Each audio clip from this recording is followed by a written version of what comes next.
Jai Gurudev, everyone. Right now, we are in the period of Shivaratri, no? The great fortnight of Shiva.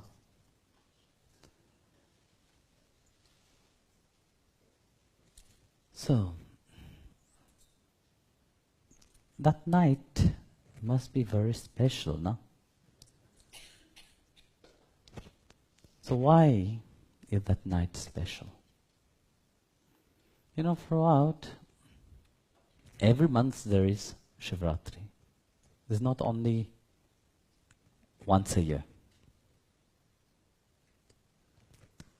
But on this night, once a year, this is called Maha Shivaratri, the great night of Shiva. When we look at Shiva, what do we see? Lord Shiva is always meditating. Now we have a big murti of Lord Shiva outside. No? So he's always sitting in deep meditation.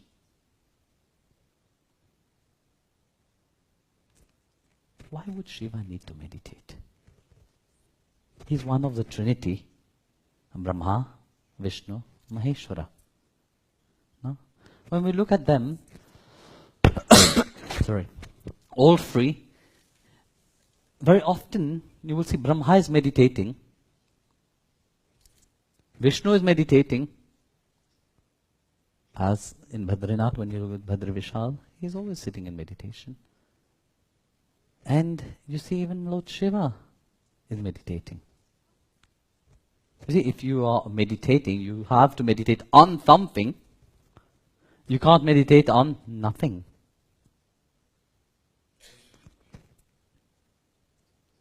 Very often, you see, people ask, this question, on whom Shiva is meditating. Even Parvati asked Lord Shiva, on whom are you meditating like that?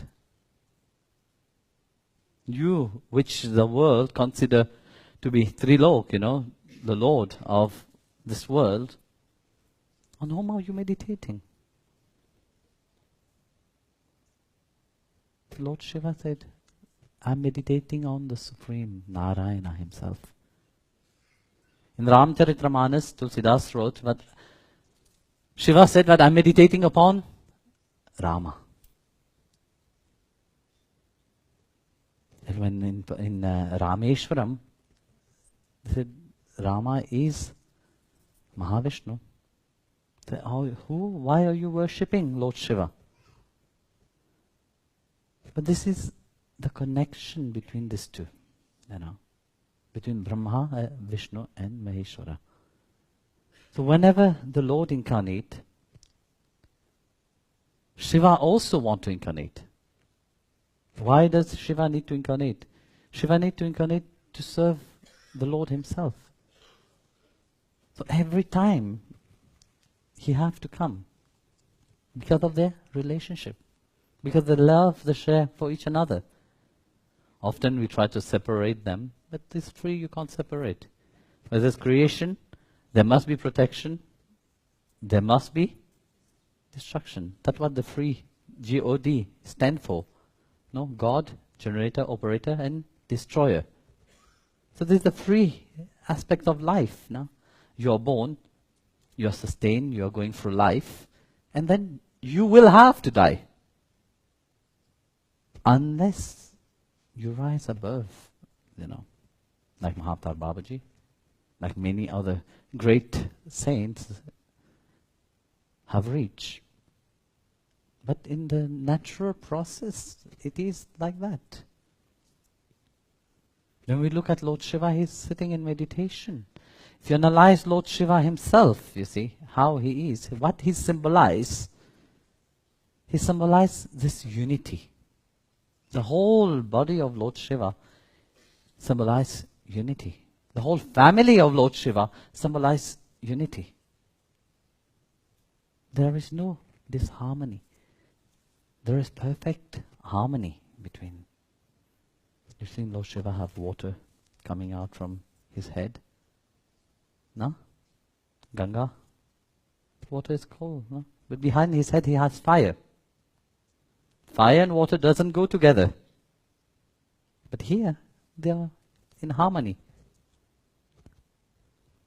You have a snake in the neck of Shiva. No? And then you have his son, vehicle, is a peacock. Snake and peacock doesn't go together. They will they will fight and they will eat each another. You have Shiva's Vahan is a bull, and you have Mahashakti, Parvati's Mata Vahan is a lion. The lion will eat the tiger. But no, they are harmony. And you see Ganesha, a big elephant, and yet Mushika, little mice. This also don't go together. You know very well in the cartoon they show the elephant is always scared of a little mice.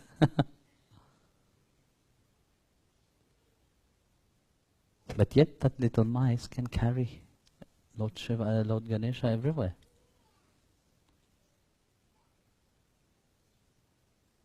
The consciousness. So you see this unity of the family of Lord Shiva. That's what he wants from us. But during that night, you see the yogi perceived, but during that night is very special. It's a night where if you do your sadhana, we say jagran, if you stay awake, it doesn't matter whether you do your sadhana, whether you are chanting Lord Shiva's name, whether you are worshipping him, you're thinking of him, doesn't matter. But of course, if you are singing his name, you are meditating upon him, it brings more to it, But that night itself, you see, even if you are not aware, but yet stay awake during that night, the benefit that you receive during that night, it's amazing. It is your spiritual growth. It helps you on your spiritual path. It helps you on your lively, as a daily way. It helps you in many ways. Because during that time, the mind and the axis, the energy of the earth change itself. So if you let the mind focus on the divine, on God, during that night, it elevates you to a different dimension. That's why the yogis have said during this night of Lord Shiva, one should stay awake. There's different tradition.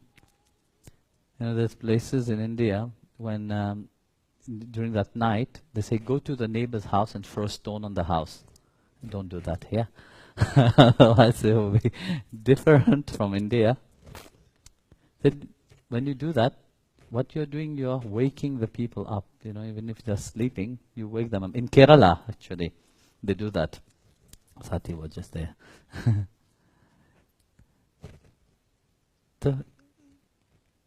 While doing that, you're doing a service to them. So when they wake up, they will shout at you. So at the same time, when they shout at you, it is reducing your karma. So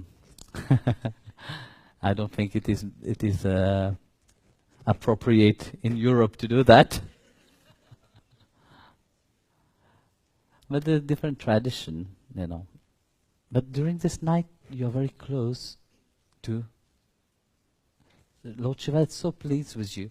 But you see, there's one name that we call Lord Shiva, Bholanath. Bholanath symbolizes the one which is merciful. On that night, He's most merciful.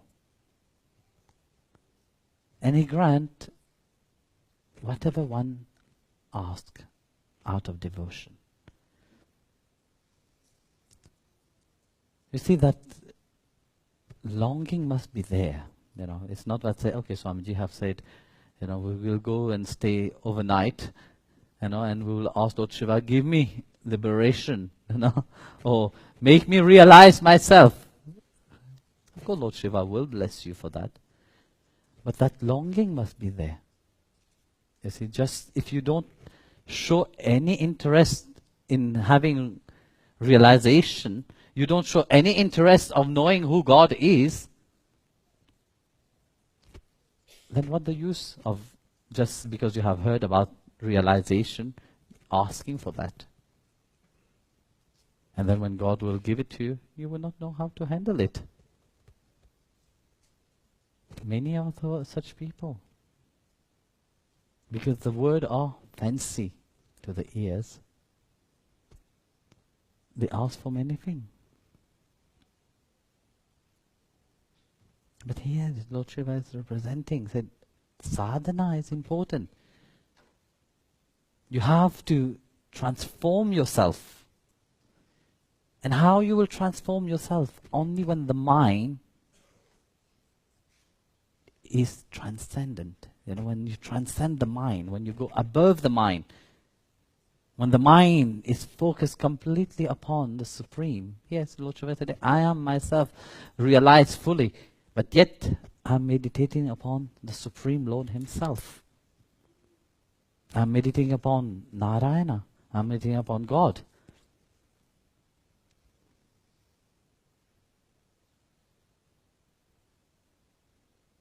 Here, your dhyan, your meditation, your focus, your mind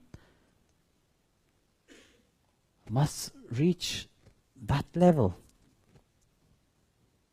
If it doesn't reach that level, then you will always roam left, right, not knowing where you